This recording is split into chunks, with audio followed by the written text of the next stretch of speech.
E aqui iniciamos mais uma edição do Guimarães em Debate, um olhar pela atualidade política, económica e social do Conselho de Guimarães com Francisco Teixeira, Mariana Silva e Carlos Caneja Amorim, que nos próximos 50 minutos vão olhar para alguns dos temas que marcam a atualidade, não só em Guimarães, mas também a nível do país. Ora, isto porque estamos a gravar este programa numa quinta-feira, dia da habitual reunião quinzenal da Câmara Municipal de Guimarães.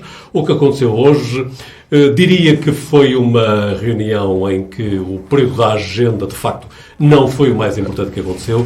Pelo menos mais interessante aconteceu no período antes da ordem do dia, com intervenções de vereadores, quer do poder, quer da oposição. Lembrar, por exemplo, que Sofia Ferreira fez uma intervenção no período antes da ordem do dia para se referir, para dar nota do impacto das intempéries em Guimarães, as intempéries dos últimos dias. Já Ricardo Araújo, referindo-se aos projetos aprovados do âmbito do PRR, a lamentar a baixa taxa de aprovação que há em Guimarães. Segundo as suas palavras, Guimarães está atrás de Braga, Viana do Castelo e Famalicão. Obviamente, o Presidente da Câmara respondeu a estes números avançados por Ricardo Araújo, lembrando que havia necessidade de fazer uma análise mais fina aos números, e estou aqui a citar precisamente a expressão que utilizou Domingos Bragança. O vereador Hugo Ribeiro questionou, numa intervenção brevíssima, a questionar o Presidente da Câmara sobre o ponto da situação das obras na Quinta do Costeado, onde irá decorrer o futuro curso de turismo do IPCA. Nos pontos da agenda, um destaque apenas para a intervenção da vereadora Vânia Lopes da Silva, a questionar a vereadora Sofia Ferreira sobre o regulamento municipal dos horários de funcionamento dos estabelecimentos de venda ao público e de prestação de serviços no Conselho de Guimarães, e que, obviamente, mereceu as respostas de Sofia Ferreira. Ora, minha senhora, meus senhores, sim, muito rapidamente os principais temas abordados na reunião de hoje da Câmara Municipal de Guimarães. Permitam-me apenas lembrar que na segunda parte do programa vamos alargar o nosso olhar e vamos até assuntos de âmbito nacional, mas com evidentes reflexos em Guimarães. Refiro-me às disputas que há entre os professores e o Ministério da Educação. Regressemos então à reunião da Câmara Municipal de Guimarães. Não sei por onde querem começar, qual é o tema que querem eleger. Carlos Caneja Amorim era capaz de o desafiar a abrir, entre aspas, com muitas aspas, as hostilidades. Muito boa noite, António, boa noite, Francisco, e boa noite, Mariana. António, relativamente a esta reunião de Câmara e precisamente à intervenção que o Ricardo Araújo, o seu vereador Ricardo Araújo e Presidente da Comissão Política do PSD fez, relativamente à questão do PRR, eu ia destacar uma das partes da sua intervenção em que ele toca na questão da Agência para o Investimento e para o Desenvolvimento Económico. E que eu queria aqui sublinhar um padrão que eu considero que é antidemocrático, que é muitas das posições e das propostas que são apresentadas pelo PSD, não obstante ser patente o mérito, no plano subjetivo e no plano objetivo, quem está no poder faz sempre de conta que não as vê ou que não lhes reconhece, então, o mérito que para mim é patente e objetivo, como referi. E esta temática da Agência do Investimento para a Atividade Económica, que o Dr. Domingos Bragança, inclusive, reconheceu que é importante agora iniciar esse processo, o PSD lamenta que chegue com décadas de atraso, porque já bem lá atrás nós apresentámos essa proposta. Repare-se que quando foi Guimarães Património Mundial, todo o processo, o PSD apoiou, inclusive esse processo, até que, historicamente, se entenda que começou com o PSD a ter essa própria iniciativa.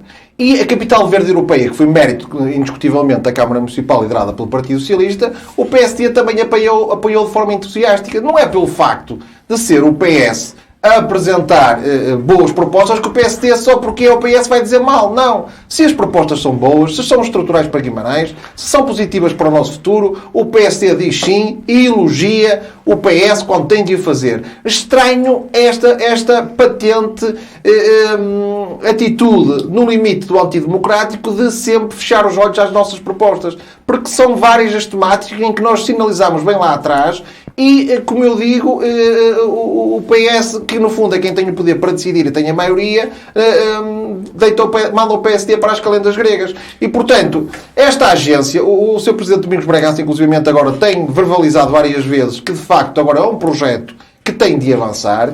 Inclusivamente, parte desta pasta estava com o Dr. Ricardo Costa quando ele estava na variação e que, inclusivamente, ele também procurou aí fazer algum trabalho, mas por questões de política interna do Partido Socialista, inclusivamente que levaram à sua saída da variação, é uma pasta que, de facto, tem estado ao abandono. No fundo, um baldio que existe na Câmara Municipal em termos de poder e que tem consequências necessariamente em termos, depois, dos números que nos são fornecidos em termos de atividade económica. O Conselho de Guimarães está, a nosso ver, e julgo que os números da Prodata e por aí fora sinalizam precisamente isso, está a perder competitividade, está a perder centralidade e nós não nos cansaremos nunca de alertar que, e atenção, o município não é necessariamente o protagonista principal no plano económico, porque, inclusivamente, nós somos sociais-democratas, não defendemos o planeamento central da atividade económica. O que nós entendemos é que a diplomacia económico-financeira é fundamental. Mas, Carlos, permita-me, tenho visto o PSD fazer críticas à gestão económica da Câmara Municipal de Guimarães, mas também tem feito acompanhar essas críticas, lembrando que durante 8 anos esse pelouro pertenceu a Ricardo Costa. É uma coincidência apenas ou há aqui um discurso claro a lembrar quem é o atual titular do poder conselheiro do Partido Socialista? Eu julgo que o PSD aí se limita com máxima honestidade a fazer história, no fundo recorrendo aos arquivos, digamos assim. Ricardo Costa era o vereador com a pasta da economia, digamos assim, e, infelizmente, para Guimarães, o histórico não é muito positivo. E, portanto, nós temos que o dizer. E esse histórico tem uma face que é Ricardo Costa. Se, no fundo, o António está a dizer que o PSD já está a disparar prevendo guerras futuras, o PSD, a meu ver, limita-se a reconhecer um facto. Não, de forma alguma. Estava a tentar referir se o meu entender, se aquilo que eu tenho observado também tem sido observado por Carlos. Sim, constato que o PSD tem tido esse foco, mas, como eu digo, não é uma tática política, é uma substância política no sentido de que, de facto, importa não esquecer que o atual Presidente da Comissão Política do Partido Socialista, no plano económico, que é uma das variáveis, uma das dimensões fundamentais para ser um bom Presidente da Câmara, o histórico não é muito favorável. Francisco Teixeira, e como é que olhas para a última reunião da Câmara Municipal de Guimarães? Bom, eu não estive antes de nada, boa noite a todos e a todas os presentes. Eu não estive na reunião de Câmara, sei o que disse a imprensa, conheço algumas declarações dos protagonistas, mas indo diretamente à substância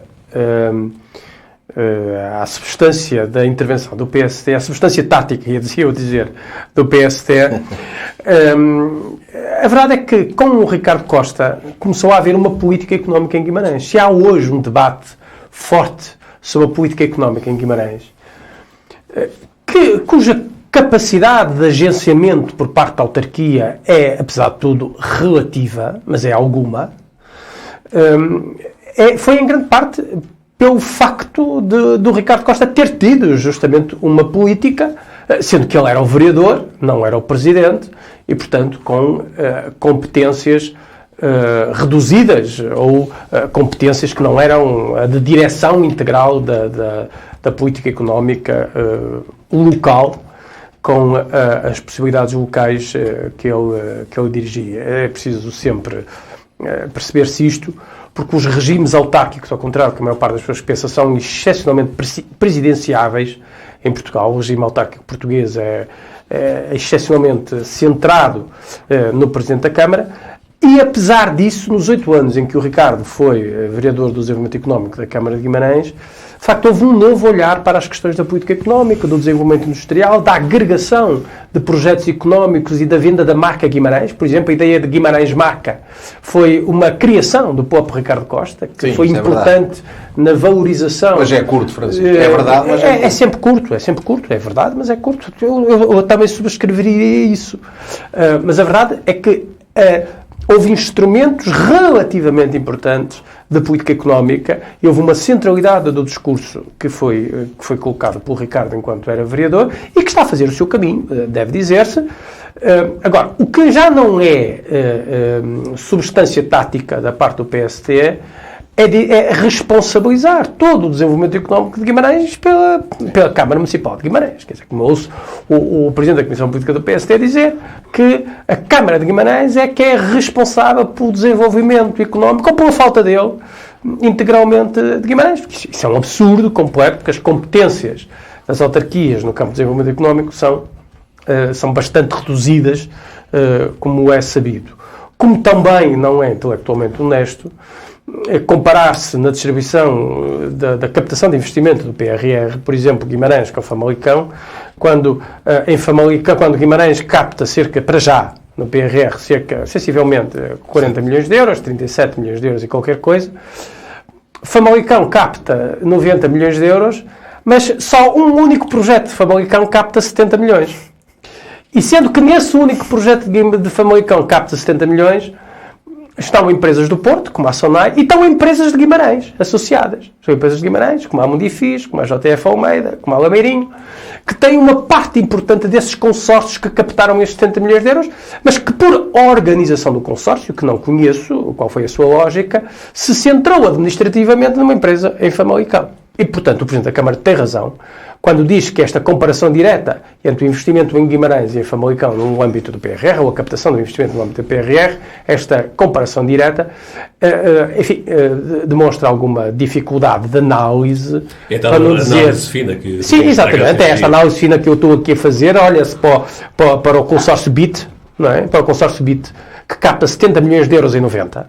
E o consórcio BIT tem 4 das maiores empresas de Guimarães que vão buscar parte destes 70 milhões de euros, mas por razões administrativas está colocado em Famalicão, isto é alocado em termos da captação de investimento em Famalicão. Quer dizer, ou o PST não sabe fazer esta análise fina, ou fê-la e na substância tática foi incapaz de perceber e de descrever aquilo que de facto está a ocorrer.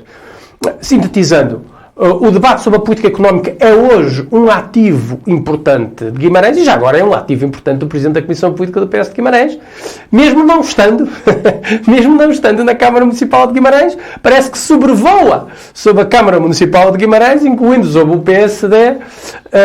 Não está, mas esteve. O personagem e o ativo político que é o Ricardo. Francisco, mas justamente porque o PSD já está a antecipar o debate eleitoral que se vai ocorrer daqui a 3 anos. Não havia política económica, é o que estás a dizer? Houve muito menos política económica que os mandatos. Começou com o Ricardo Costa, significa que nos mandatos do António Magalhães não houve política económica. É o que eu estou a dizer. Não, houve política económica, eu não disse isso. Dizes que começou com o Ricardo Costa? Começou, se eu disse começou, eu já não sei se disse começou, mas se disse começou, não queria dizer começou. Houve política económica, os parques industriais de primeira geração, que são instrumentos da política económica, começaram justamente no mandato do António Magalhães. Mas no mandato do António Magalhães só havia os parques industriais de primeira geração, não havia mais nada. Não havia quase mais nada. Não é? A ideia da criação integrada de sistemas de apoio económico e de sistemas integrados de promoção da marca industrial, da marca comercial de Guimarães, de facto, começaram com os mandatos de Domingos Bragança quando o Ricardo foi vereador de desenvolvimento económico. Não houve de todo. Não, houve alguma coisa, mas quando houve o grande salto em frente, para utilizar uma terminologia maoísta, foi sobretudo, justamente, nesse momento, resolveu integralmente os problemas de desenvolvimento económico de Guimarães. Claro que não, nem se vai resolver, mas que houve um grande salto. Ouvimos Mariana Silva também para olhar para a Câmara Municipal, talvez com outro olhar, não sei. Com mais planeamento. Boa noite a todos. Então, eu gostaria de começar com uma questão que não largo e que não largarei porque acredito piamente nisso, que é que estamos perante um executivo cansado e com falta de criatividade, porque é preciso ir buscar o Ricardo Costa que já lá não está. Porque nem sabemos quem é que vamos agora criticar pela falta de desenvolvimento económico ou por um trabalho que não se percebe muito bem para que lado é que vai, porque há agora a história da Agência para a Atividade Económica, mas já houve o gabinete também de apoio às empresas. Vamos inventando assim uns nomes para ajudar a economia e o desenvolvimento económico em Guimarães. E por isso, sempre que se fala em economia, vai-se buscar o Ricardo Costa que já lá não está. não é? E há aqui que se tirar também uma conclusão desta ideia, que é, se por um lado o Francisco acha que o diálogo e todo este grande desenvolvimento, este boom de desenvolvimento económico em Guimarães se deu com o Ricardo Costa, por outro, a oposição também, a oposição PSD, também e CDS, elogiam o trabalho do Ricardo Costa, porque faz falta, não é? Se vão sempre buscá-lo é porque faz falta, é porque não está, foi mandado embora e que falta que ele fazia, e há aqui, mas a conclusão que se tirou foi que o Sr. Presidente Domingos Bragança mandou-o embora da sua equipa. Por isso não devia ser assim o grande trunfo para o desenvolvimento económico, porque senão acredito que o Sr. Presidente Domingos Bragança teria o mantido na sua equipa para que tudo continuasse neste caminho brilhante de desenvolvimento económico para Guimarães que nós estávamos a seguir. A marca Guimarães, é verdade, existiu também muito devido à capital da cultura e à capital europeia da cultura, que se foi desenvolvendo e que acabou nesta ideia da marca de Guimarães, que depois também se dissolve e não se percebe muito bem onde é que podemos encontrá-la, a não ser no carimbo, e depois vemos... Olhamos para as grandes parangonas e para os grandes títulos, que é 131 empresas abriram até setembro, 200 fecharam até dezembro, depois, agora em março, possivelmente vamos saber que abriram não sei quantas, e depois lá para agosto vamos saber que fecharam não sei quantas. E por isso andamos sempre aqui, neste caminho que não se percebe muito bem qual é o desenvolvimento real. Aquilo que se sabe é que os salários em Guimarães são baixos e por isso este desenvolvimento económico está-se a dar onde? Estamos a vê-lo onde? E ele está a ter consequências na vida dos guimaranenses e dos trabalhadores onde? Em que momento é que isso está a acontecer? E aí ninguém tem resposta.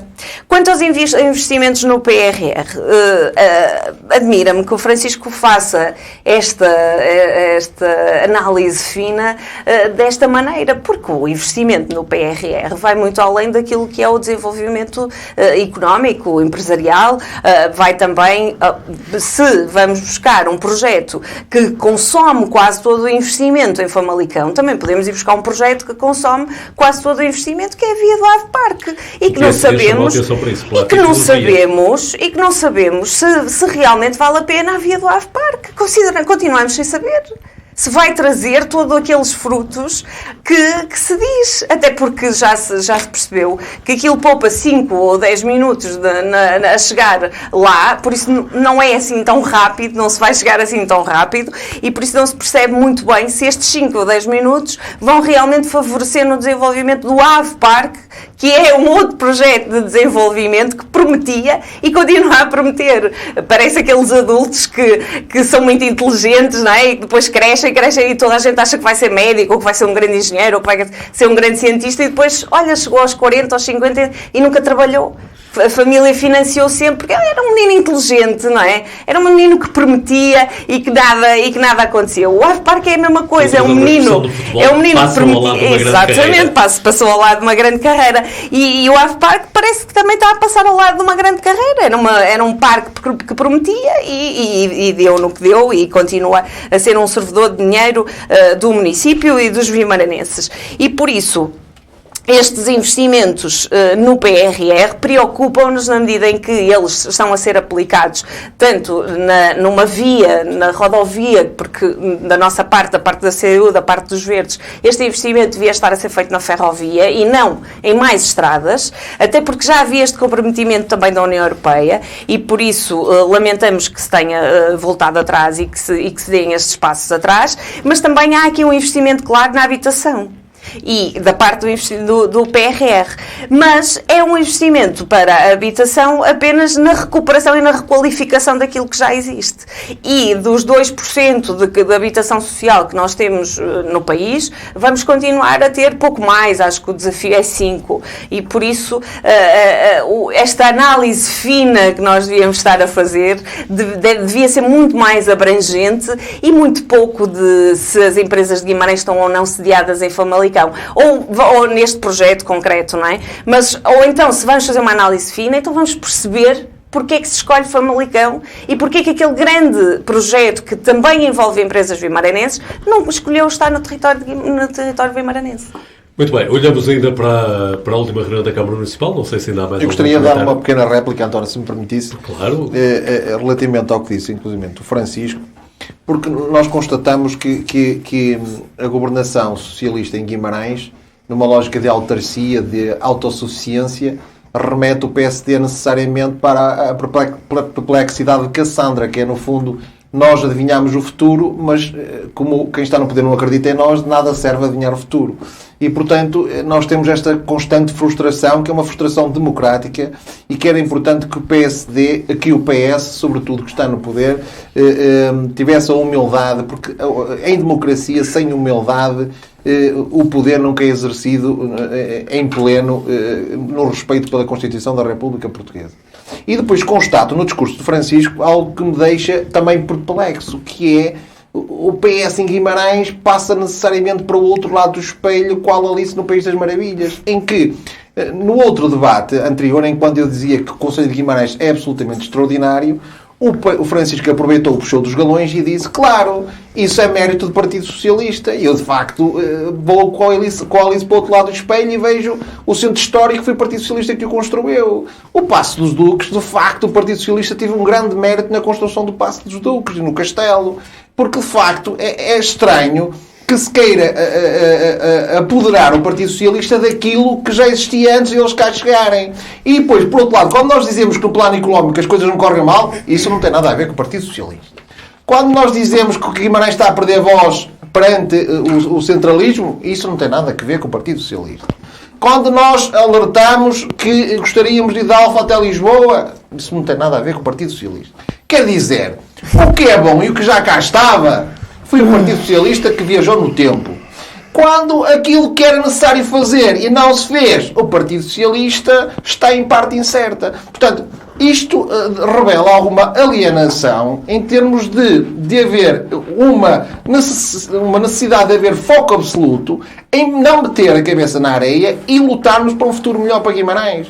Nós não podemos ficar indiferentes a números que nos sinalizam e nos dizem que Guimarães, de facto, infelizmente, está a perder competitividade no plano económico-financeiro. E atenção, é os números que o dizem no plano de concelhos limítrofes a Guimarães que a ascensão tem sido meteórica e Guimarães tem estagnado. E, portanto, nós temos que necessariamente nos preocupar com isso e termos a ousadia de querer mais. O Francisco tem razão, não cometa essa desonestidade, e eu próprio já o tinha dito anteriormente, que não é a Câmara Municipal que tem que ser o protagonista, sobretudo numa economia de mercado, como nós acreditamos. Não é a Câmara Municipal o principal protagonista, mas eu pergunto se a nível da diplomacia económica, que hoje em dia, cada vez mais, as próprias câmaras municipais competem entre si no acesso aos grandes projetos, seja de âmbito regional, nacional ou internacional, se o Francisco está satisfeito com o que tem sido feito pela Câmara Municipal de Guimarães. Eu, honestamente, como sei que o Francisco é uma pessoa que diz sempre o que pensa e o que sente, vai necessariamente concordar comigo que fica um pouco aquém para ele ser mais eufemístico daquilo que deveria ser feito, que é uma maior agressividade no plano da diplomacia económico-financeira para o Conselho de Guimarães. Não me parece que haja aqui só para... Não sei se eu posso dar réplica. Deixa-me só dar aqui uma chega. Parece-me que isto da diplomacia é realmente importante, mas é preciso, e a Câmara Municipal aí sim tem responsabilidades, que é preciso criar as condições para as empresas quererem vir para Guimarães. E essas condições não estão criadas, porque senão elas estavam cá. E se fala-se desde as taxas, e dos IVAs, e dos IRCs, e dessas coisas todas, até à habitação, ao transporte público, à forma como se controla ou não o trânsito na cidade, e no concelho, e isso está a falhar, claramente. Muito bem. O Carlos diz que Guimarães fica um pouco aquém, e eu concordo com ele, Carlos. Não posso concordar mais. Eu acho que Guimarães fica, de facto, um pouco aquém daquilo que todos gostaríamos do ponto de vista do desenvolvimento económico, mas é uma inevitabilidade. Portugal fica muito aquém daquilo que nós necessitávamos e nós precisávamos. Bom, mas então, fazendo uma réplica rápida à Mariana e ao Carlos. Primeiro, a Mariana diz é preciso acessibilidades. Bom, a via do Ave Parque ganha 5 ou 10 minutos no território. 5 ou 10 minutos. Mariana, é uma coisa... eu ouvi-te 2 vezes. 5 ou 10 minutos. Eu ouvi-te 2 vezes. Cada um faz o que quer, Francisco, já te disse isso aqui neste programa. Tá bem, cada um fala quando deve achar que deve falar. Eu faço o que quer, assinalando Exatamente. que manda uma certa Depende, ética do debate e da deliberação. Depende, isso é uma visão tua. Quem é que havia? Sou eu que a estou a enunciar, Pronto, certamente não és tu que a estás a enunciar. Então não manda a visão. A visão não manda nada. Tu tens a Santa Marta, manda na minha deliberação. Exatamente. Quer dizer, Santa Marta já não vinha há um tempo. Esse truque de não deixar falar as pessoas, de dar 2 réplicas, impedindo as pessoas de falar e depois ainda impedindo as pessoas de replicarem. Perca este tempo, é justamente ficar sem saber qual é a tua opinião acerca do desenvolvimento económico em Guimarães. É justamente um problema para o debate democrático. Porque o debate democrático exige uma ética da deliberação e uma ética do debate que implica que se possa ouvir e que se possa responder. Estás a perder tempo, não tens mais que dizer, por isso estás a perder tempo. As pessoas não me conseguem ouvir. Ouvem. Não me conseguem ouvir porque tu falas por cima. É normal que eu perca tempo, naturalmente. Sobretudo o moderador ouviu o puxão de orelhas que acaba de levar aqui neste debate. Não, mas no puxão de orelhas nem sequer é o moderador, porque o moderador pode o que pode. Agora, e não pode mandar calar. E depois o puxão de orelhas dizendo que ele não pode nada. Exatamente. Mas há de facto uma ética da deliberação que manda que as pessoas se possam ouvir. Não manda nada, não manda nada. Francisco, então, que manda que as pessoas se possam ouvir e possam responder. E o truque de impedir as pessoas de pensar e tu é que tens um truque, que ainda não paraste de estar a dizer Mariana, isso, já todos percebemos. Mariana, a ética não manda nada. O teu hábito de falar por todos é um bocado complicado, já fala à vontadinha. Mas estava eu a dizer que a via do Ave Parque é justamente uma tentativa importante, e é sempre uma tentativa, nunca é uma solução teológica, de responder a parte dos problemas da acessibilidade e parte dos problemas da instalação da indústria avançada em Guimarães. E dizer que que o Ave Parque é um servidor de investimentos. Quando a via do Ave Parque... É mentira, queres ver? Oh, Mariana, Santa Marta, ninguém me ajuda. Deixa-me só falar, Mariana, é simples, ouve. O Ave Parque tem algumas das indústrias e dos equipamentos mais desenvolvidos de Guimarães. É onde vai ficar instalado, e está em via de instalação, o mais importante computador de Portugal. Sim, não gostam de ouvir, não gostam de ouvir. Adoro, só que já estou um bocado cansada. Paciência, a vida é dura. Não gostam de ouvir, mas têm que ouvir. Chega. Mas não podem dizer que não existe e depois não gostam de ouvir quando se diz que existe ou que está em via de instalação. Aquilo não é uma coisa que se compra na Staples para instalar depois da manhã. E portanto, isso está a ser feito. Não é sorvedouro, é um investimento estrutural para o desenvolvimento de Guimarães. Quantos anos tem? Tem muitos anos e é para durar muitos anos. Um investimento daqueles não é um frigorífico que se põe e tira. Okay? Tá bem. Segundo, o centro histórico, Carlos, primeiro não é verdade, e corrigirás se assim entenderes, mas basta ir ouvir, não é verdade que eu disse que a qualidade de Guimarães é mérito do PS. Eu disse que uma parte substantiva do que é a qualidade de Guimarães é mérito do PS, sobretudo no âmbito autárquico. Foi isto que eu disse. Portanto, é absurdo a comparação e é absurda a ideia de que no PS se acha que os espaços dos duques são mérito do Partido Socialista. Bom, esse não é o mérito que nós queremos, é o mérito do Estado Novo e não é algo que nós queiremos descrever ao nosso crédito. Embora possamos a descrever ao nosso mérito o Centro Histórico de Guimarães. Ao contrário do que tu disseste. O Centro Histórico de Guimarães é mesmo uma criação política, bem entendido, do Partido Socialista. Foi no centro... Ficámos esclarecidos. Em que muitos foram contra, na altura. Ainda bem, em que muitos foram contra, uns foram a favor. O Centro Histórico de Guimarães é, sobretudo, um investimento e um planeamento do Partido Socialista ao longo destes anos em que o Partido Socialista esteve no poder. E, portanto, esse crédito, ninguém o pode roubar ao Partido Socialista. E dizer que o PS, tu não disseste, tu insinuaste, deixaste subtilmente a ideia de que, afinal, o PS nem tem nada a ver com o Centro Histórico de Guimarães, é de facto, ou não compreender a história do desenvolvimento do Centro Histórico de Guimarães, ou então estar a tirar muita areia para cima daquelas pedras. Até à educação?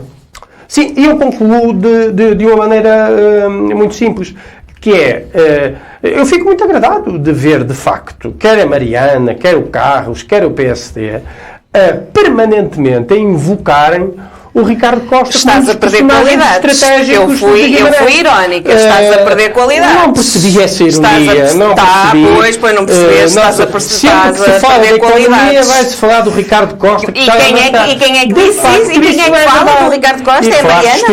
É a Mariana? Não. Foi aquilo que aconteceu aqui. Fala-se disso. E essa invocação do Ricardo é uma ironia é um sinal de inteligência. É uma marca, claro. Então vê lá, pois. É uma marca que o Ricardo deixou na política vimaranense, que é uma marca para continuar, aliás. Um assunto também que tem marcado a atualidade, no que toca à atualidade nacional, mas obviamente com reflexo em Guimarães, prende-se com a disputa que há entre os professores, sindicatos de professores e os professores, enquanto classe em geral, com o Ministério da Educação. O assunto vem merecendo a atenção dos diferentes protagonistas políticos e mesmo o Primeiro-Ministro António Costa foi chamado a pronunciar-se e falou num problema ou num erro de percepção por parte dos professores relativamente às políticas do Ministério da Educação. Há negociações que estão marcadas, e o Ministério da Educação tem reuniões marcadas para a terceira ronda de negociações para o próximo dia 18 e, portanto, vamos continuar a negociar. Não preocupa esta greve dos professores? Não preocupa-me, vamos lá ver, mas em primeiro lugar eu acho que há muito, assenta também muito em alguma erro de percepção. Por exemplo, ouve-se muito dizer que as câmaras vão passar a contratar professores. É absolutamente falso. As câmaras não vão contratar professores em circunstância alguma. Depois ouço dizer que não vai ser cumprida a lista de graduação. Também não é verdade, porque o que acontece é que quando não há preenchimento das vagas a partir dos concursos, aí os agrupamentos, não são as câmaras, os agrupamentos podem contratar e, portanto, aí contratam diretamente, mas é depois de já ter havido o concurso e que respeita as regras. António Costa tentando explicar o que se passa com esta política do Ministério da Educação e a falar, refiro, no tal erro de percepção por parte dos professores. Ora, sobre esta mesma questão da luta dos professores, o nosso colega e membro deste painel, Francisco Teixeira, em artigo de opinião publicado no Público em 31 de dezembro, mesmo no final do ano, embora o tema geral do artigo não fosse sobre a educação, aliás, o título era A Crise e o PS, mas a determinada altura Francisco Teixeira também escreve sobre este problema dos professores com o Ministério da Educação, falando em várias debilidades e no que toca à educação. Francisco Teixeira diz que no sistema de educação pública, com o qual o PS, incrivelmente o PS, parece sempre desacertado, há também aqui uma debilidade. Ora, Francisco Teixeira, tu como professor, ex-dirigente sindical dos professores, estás também a cometer um erro de percepção relativamente à política do Ministério da Educação? Não, eu acho que não estou a cometer um erro de percepção e acho que globalmente os professores não estão a cometer nenhum erro de percepção, embora do ponto de vista facial, o que o Primeiro-Ministro diz, algumas das coisas que o Primeiro-Ministro diz são rigorosas, quer dizer, nunca houve nenhum projeto escrito, nunca houve nenhuma intencionalidade política que se pudesse descrever de maneira positiva relativamente à contratação de professores por parte das autarquias. Isso é absolutamente verdade. Mas a grande questão... Os professores veem coisas, é? Não, as pessoas não veem isso, mas veem outra coisa. Quer dizer, alguns professores viram isso e os poucos professores que viram isso, se viram isso assim positivamente, viram um erro de percepção. Mas a questão não é essa.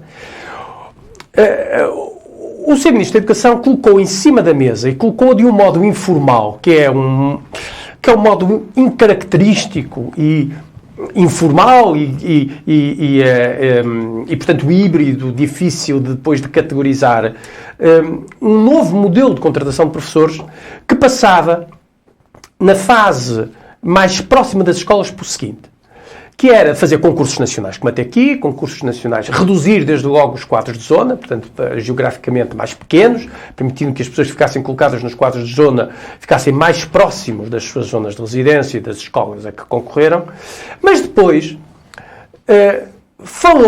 fez uma fala, como dizem os nossos amigos brasileiros, sobre a possibilidade de se instituir um mecanismo de concurso depois da colocação dos professores em quadros de zona, depois disso, que seria regulado por um conselho de diretores de escolas ou diretores de agrupamentos que criariam um mecanismo de colocação de professores, portanto, numa fase posterior a um concurso nacional de escolas, e concurso nacional de agrupamentos, e concurso nacional de zonas pedagógicas, com critérios que os próprios diretores estabeleceriam de acordo com os supostos projetos pedagógicos das escolas. Bom, este é que é o grande problema e este é que foi um dos grandes problemas. Porquê? Porque a proposta não foi clara, o que o Sr. Ministro pensava sobre o assunto não estava minimamente claro e lançou aí sim... Os conselhos locais de diretores respondem a quem, Francisco? Não respondiam a ninguém, respondiam apenas a si próprios e à lei, naturalmente, que fosse estabelecida. As CIM não estão aqui envolvidas? Não estavam, nunca estiveram envolvidas, pelo menos positivamente. Eu sublinhei as palavras, quer dizer, a intencionalidade política, enfim, só Deus sabe, mas Costa sabe. Do ponto de vista político positivo, isto nunca esteve em cima da mesa. Mas esteve em cima da mesa a criação de conselhos locais de diretores para, a seguir à colocação nos quadros de zona, fazer a gestão dos professores de acordo com os supostos programas pedagógicos ou projetos pedagógicos das escolas. Ora bem, isto de facto abriu uma caixa de Pandora e cria, por um lado, seria uma coisa de excepcional complexidade, porque esta colocação dentro dos quadros de zona, portanto, depois dos quadros de zona, não se percebe que critérios seriam esses, como é que era possível estabelecer uma criteriação adequada aos projetos educativos, porque projetos educativos, por definição, seriam distintos, ou como era possível criteriar a relação com coisas completamente distintas. Bom, mas a verdade é que o Ministro da Educação também nunca formalizou isto com todo o rigor, o que lhe permitiu, na minha opinião, bem, mais vale corrigir aquilo que não aparece bem, recuar. E já veio dizer que essa proposta era apenas, enfim, uma opinião pessoal sobre o assunto, que essa proposta já foi abandonada e que agora, nas reuniões que estão aprazadas para estes dias, aí sim aparecerão as propostas concretas, formalizadas, positivadas, para poderem ser discutidas. Houve esta confusão e este problema de percepção que foi induzido pelo Sr. Ministro da Educação, na minha opinião, mas depois isto cria também um problema político, que é a ideia de que há aqui um crescendo de deslocalização do processo de colocação de professores do Ministério da Educação para os níveis locais. E a percepção que aqui se cria é uma percepção política de um plano inclinado de descentramento da colocação de professores até uma localização de colocação de professores, o que os professores não podem aceitar. Porque eu lembro, para aqueles que estão esquecidos, que os TEIP, os Territórios Educativos de Intervenção Prioritária, já puderam contratar a nível local professores. E que foi o Partido Socialista que eliminou essa possibilidade, porque muitas das contratações, ou algumas das contratações, foram feitas de modo fraudulento. E tiveram, aliás, em tribunal, deram processos disciplinares aos diretores que cometeram essas atitudes. E, portanto, foi o próprio PS, há 8 anos atrás, há 7 anos atrás, salvo erro, que logo no início do consulado do António Costa, que fez recuar essa possibilidade que estava inscrita na lei, porque de facto estava a dar maus resultados. E não há nenhuma razão para pensar que não daria maus resultados para a frente. Francisco, como é que prevês que isto vai terminar? Se é possível, nesta altura, olhar para a frente e ver o que poderá acontecer? Bom, ninguém sabe, não vale a pena. Eu acho que, enfim, podemos pensar, mas na verdade ninguém sabe exatamente como é que isto vai terminar. Bom, mas esta foi uma das razões, mas não é a única. Não é? Do descontentamento e da relação... Sim, agora aparecem outras questões. Não é agora aparecem, já estavam consolidadas. Sim, mas consolidadas ainda mais. Exato. Que é, de facto, os professores. Os salários dos professores estão muito desvalorizados. Os professores perderam, como aliás os funcionários públicos em geral, mas os professores em particular, perderam um enorme poder de compra. Estão muito envelhecidos. E vem a perspectiva da reforma com salários muito baixos e, portanto, com reformas muito baixas. E esta perspectiva de se reformarem, daqui a 10 anos, muitos professores, com salários apenas do 5º, do 6º ou do 7º escalões, com sorte, e, portanto, com reformas que correspondem apenas a 80% da média das suas carreiras contributivas, farão com que uma parte substantiva, significativa, dos professores se vejam a reformar com valores muito baixos, fazendo com que a sua qualidade de vida diminua substancialmente. Isto tem que passar pela subida dos salários dos professores. Francisco, tem que se passar pela subida dos salários dos professores, por exemplo, dando-lhes, fazendo os professores recuperar se não integralmente o seu tempo de serviço, mais uma parcela importante do seu tempo de serviço. E permitindo que, portanto, os professores deem um salto novamente na carreira, recuperando algum do imenso poder de compra que perderam. Vamos ouvir a Mariana, que nesta altura, já há uns tempos que não é professora, no ativo, mas que continuará a olhar para estes temas com bastante atenção. Sim, acompanhei de perto estes temas e estive na quarta-feira junto dos professores que estão a acampar, da FEMPROF, que estão a acampar em frente ao Ministério da Educação, e fomos lá prestar-lhes a solidariedade também nesta luta do Partido Ecologistas Verdes. Prestou a sua solidariedade, que é uma luta antiga, não é uma luta de hoje. E esta questão do Conselho Local de Diretores, que vem agora, que poderá ser o próximo, o grupo que contratará e que responderá às CIMs. Não adianta estarmos aqui a esconder, porque eles têm que responder a alguém. E por isso há aqui, esta questão foi a gota d'água naquilo que vinha a ser a luta dos professores muito antiga, da recuperação de tempo, da luta contra a precariedade. Eu, enquanto deputada do Partido Ecologistas Verdes, nós apresentamos várias vezes uma proposta de apoio à deslocação e deslocalização dos professores, porque alguns, a maior parte vai do norte para o sul e os custos de vida são muito superiores e o salário não corresponde às necessidades, e todos nós assistimos a reportagens em que os professores viviam em parques de campismo, porque não conseguem pagar um quarto, ou que partilham casa e que se inscrevem nos ginásios para poderem tomar banho, e essas questões todas, e muitas outras histórias há bastante mais lamentáveis. E por isso há aqui uma questão de dificuldade e que chegamos a este ponto em que o Ministério quer professores para dar aulas e não tem, porque os professores formados foram para outras profissões, desiludidos com a profissão, e por isso há aqui um conjunto de problemas e de lutas que não tiveram a visibilidade que está a ter esta, não é? E por isso as lutas e travadas pelos diferentes sindicatos e concretamente pelos sindicatos que compõem a FEMPROF foram longas, foram duras e foram muitas nos últimos anos. E a questão é que esta foi a gota d'água para os professores. Nós falamos de professores que, com carreiras de 10 ou 15 anos, que ainda não entraram nos quadros e por isso nunca vão chegar ao fim da carreira, nunca vão chegar ao último escalão. E esta dificuldade acresce depois naquilo que nós, a Norte, não sentimos, porque há um caso ou outro de alunos que não têm professores, mas a Sul, há alunos no Algarve que já não têm professora de diversas disciplinas há 3 anos. E por isso, o que é que nós estamos a falar? Estamos a falar de uma escola pública universal, gratuita? É disso que nós estamos a falar? Ou estamos aqui a dizer que há uma forma de trabalhar para uns e outra forma de trabalhar para outros? E para terminar, fiquei até enternecida com a culpa não é do Primeiro-Ministro Costa, a culpa é um problema de comunicação do seu Ministro da Educação, que tirou o barro à parede para ver no que é que isto dava e, pelos vistos, enfrenta agora uma luta séria com todos, e todos são precisos nesta luta pela dignidade e pelo respeito da carreira de professores. Carlos Caneja Amorim, e um pai, um encarregado de educação, como é que olha para esta luta dos professores? António, o Francisco Teixeira referiu que o seu Ministro da Educação, Dr. João Costa, com as afirmações improvisadas, abriu a caixa de Pandora. E nós, coitadinho, nós que somos leitores de literatura grega antiga, lembramos-nos o que é que ficou fechado dentro da caixa de Pandora, que foi a esperança.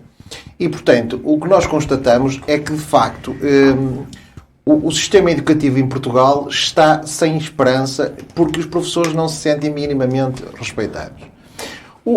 A questão de fundo, que a mim me parece que tem sido pouco falada, porque o próprio Primeiro-Ministro não o quer assumir de forma direta, é que há aqui uma mudança estrutural em marcha que implica mudanças nas placas tectónicas do sistema de educação em Portugal, que é por razões puramente económico-financeiras, porque há um déficit de financiamento para o ensino que faz com que as carreiras de professores sejam congeladas, que o tempo de serviço não seja todo contabilizado, que nos últimos escalões o acesso seja praticamente negado de forma artificial. E, portanto, o Estado tem que ser uma pessoa de bem. E o Estado não é uma pessoa de bem no relacionamento que tem com os professores. E o professor que carece de, ao entrar na sala de aula, ter a autoridade democrática mínima, vê essa autoridade ser retirada pelo próprio Estado. E isso, para mim, é absolutamente inaceitável. Mas a mudança que eu queria falar é que está a imigração do orçamento de Estado para as CIMs, as comunidades intermunicipais, estes poderes, para que se possa aceder a fundos comunitários. Esta é a questão de fundo. Para que depois, como acontece no ensino técnico-profissional, possam financiar parte dos custos que estão ligados ao ensino. E, portanto, isto é uma mudança substancial, só que esta mudança, ao ir para uma proximidade negativa e não positiva, porque o professor, inclusivamente o que o Francisco já falou aqui uma vez nessa situação, a autonomia pedagógica e científica do professor nunca pode ser posta em causa. O professor, quando entra na sala de aula, tem que ir inteiro e pleno. E não pode estar condicionado de saber se um conselho diretivo ou uma estrutura superior que mais tarde vai decidir quem coloca e quem não coloca, pode, mais tarde, se o professor tiver a atitude A ou se tiver a atitude B, castigar o professor. Essa dignidade mínima, por favor, não atirem aos professores. Porque isso é o fim da linha. Se hoje é um ato heroico ser professor em Portugal, porque muitos vão achar que é excesso aquilo que eu vou dizer. E o Francisco diz que o Partido Socialista, na relação com o sistema de ensino, tem falhado na leitura. O PSD muito igualmente. Porque as pessoas não têm noção de perceber que a escola, seja pública, cooperativa ou privada, a escola, o ensino, é uma estrutura do sistema democrático, é uma estrutura do Estado português, que faz com que, de facto, nós possamos viver em comunidade e permita a esperança a cada um dos cidadãos, tenho ou não tenho dinheiro, tenho ou não tenho outro tipo de apoios, de aceder ao elevador social, de aceder à cultura, de aceder à sabedoria. E isto, a escola é absolutamente estrutural para que nós sejamos um Estado mínimo. Como o Parlamento, como os tribunais, como o Governo, como o Sr. Presidente da República. É absolutamente estrutural a escola, para que nós possamos, de facto, ter uma comunidade, porque a escola é um ecossistema de dar cidadãos ao país. E, portanto, nós não podemos permitir que, inclusivamente, de uma forma muito breve, António, esta disputa, inclusivamente, até existiu no Jornal O Público esta semana, em que o Sr. Professor Sampaio da Nova, de uma forma clara, vem em apoio dos professores. Portanto, esta desculpa do Sr. Primeiro-Ministro vem desmentida pelo Dr. Sampaio da Nova, que é alguém de esquerda, alguém referenciado de esquerda, e que, inclusivamente, até à esquerda do Partido Socialista. E, portanto, inclusivamente levou a que o Sr. Ministro também tivesse respondido num outro artigo no Público, em que veio responder ao Sampaio Nova a dizer que ele estava desatento, porque, de facto, o sucesso da governação socialista nos últimos ministros da Educação, que tem sido um falhanço absolutamente, com todo o respeito, de facto, os últimos ministros da Educação têm sido um falhanço tremendo, e de facto, ainda é pior quando se brinca com as palavras e se brinca com discursos que diminuem e não acrescentam. E eu acho que os professores estão muito bem a lutar pelos seus direitos, inclusivamente, deixe que lhe diga, António, a posição que foi assumida pela Associação de Pais, pela representante dos pais, tenho a certeza que lhe diga uma coisa, não falou em meu nome. Eu tenho 3 filhos, os 3 na escola pública, inclusivamente hoje a minha Glória Maria tive que regressar a casa porque a escola estava fechada, mas nós, em democracia, há sempre um ónus que nós temos que suportar. E, portanto, nós temos que respeitar que aqueles professores que não se sentem bem na sua carreira e exercer uma função estrutural para o país, também demonstrem a sua revolta. Muito bem. Estamos mesmo no final, acabou o nosso tempo, mas Francisco Teixeira era capaz de te convidar a levantar outro tema que trouxesses ainda para o final do programa, naquele último minuto que consagramos a aliviar um pouco as tensões do programa. Não, o tema é o mesmo, lamento. É justamente um livro sobre este assunto, um livro antigo, 2001 ou 2002, do João Contreiras Domingo, Autonomia da Classe Docente, que é uma referência para os professores e para os educadores que ainda têm tempo para ler e que assenta, enfim, numa coisa que disse o Caneja, que eu já disse, e que está cada vez mais posta em causa por razões estruturais. De facto, a importância da autonomia dos professores. Os professores, ser professor não é... A profissão de professor não é uma profissão técnica, não é uma profissão algorítmica, não é? De uma metodologia pré-determinada para problemas pré-determinados. Ser professor é estar permanentemente confrontado com a imprevisibilidade, com a diferença. E só é possível lidar com a imprevisibilidade, com a diferença, se houver uma enorme autonomia. Autonomia, desde logo, funcional, organizacional. E se houver, claro, autonomia científica e autonomia pedagógica. E para haver autonomia científica e autonomia pedagógica, é preciso haver autonomia organizacional, ou seja, o professor, no seu campo específico de ação, não depender administrativamente de ninguém e ter tempo para poder ler e para se poder cultivar. Porque se os professores não tiverem tempo para poder ler e poder cultivar, não podem ser bons professores. E pegando no tempo, Carlos Caneja Amorim, dizendo que temos muito pouco tempo. Nota muito breve, António, só para uma notícia recente do Público, se não laboro em erro, em que se sinaliza que, de facto, a imigração continua em níveis absolutamente assustadores. 60 mil que imigraram, a maior parte deles trabalhadores qualificados. Anteriormente, no ano transato, 25 mil. E, portanto, isto é uma pandemia que o país tem que enfrentar, porque, de facto, nenhum país tem futuro quando os seus melhores se sentem na obrigação, uns por desânimo, outros porque já não acreditam neste país, outros por tentarem conseguir melhores condições económico-financeiras para si e têm que abandonar o nosso querido Portugal. E, portanto, não deixo de sinalizar que, a juntar ao inverno demográfico, alguma coisa tem que ser feita. Pereira Silva, para encerrar. Para encerrar, mau tempo em Guimarães provocou estragos na ordem dos 640 mil euros, desde 23 de dezembro a 9 de janeiro. Foi apresentado hoje pela Sra. Vereadora Sofia Ferreira estes números, estas ocorrências. Não posso deixar de dizer aqui que os bombeiros tanto nos salvam no verão dos incêndios como nos salvam das cheias e das inundações no inverno, e por isso não se compreende que não sejam mais respeitados na lei e na proteção que deveriam merecer e que não a têm. E, por outro lado, é óbvio que nós estamos em tempo de chuva e que alegar as alterações climáticas em tempo de chuva, no inverno, parece assim uma coisa meio estranha. Mas as alterações climáticas sentem-se nestes fenómenos em que temos grande intensidade de aguaceiros, mas estamos com 15 graus. Nós estamos em janeiro e já não podemos citar a música do Rui Veloso, não é? Até parece que estamos em janeiro, está um frio de rachar. E por isso há aqui uma clara evidência, e aqui indo ao caminho que pretendo, que é aquela questão da pontuação que nós tivemos nos solos para a Capital Europeia Verde, a impermeabilização dos solos do nosso concelho também leva a estas 18 ocorrências, apesar destas ocorrências e a estes valores que são agora indicados. Apesar das bacias de retenção, que já foram elogiadas e que percebemos que nos ajudaram imenso. Mas há aqui outras questões e a cada passo nós vemos nascer um hipermercado e uma grande superfície que apenas impermeabiliza os solos. E assim chegamos ao final de mais uma edição do Guimarães em Debate. Lembrar que nos poderá continuar a seguir nas diferentes plataformas digitais do Jornal de Guimarães. Por agora é mesmo ponto final. Voltaremos de hoje a 8 dias com novos temas e outros protagonistas.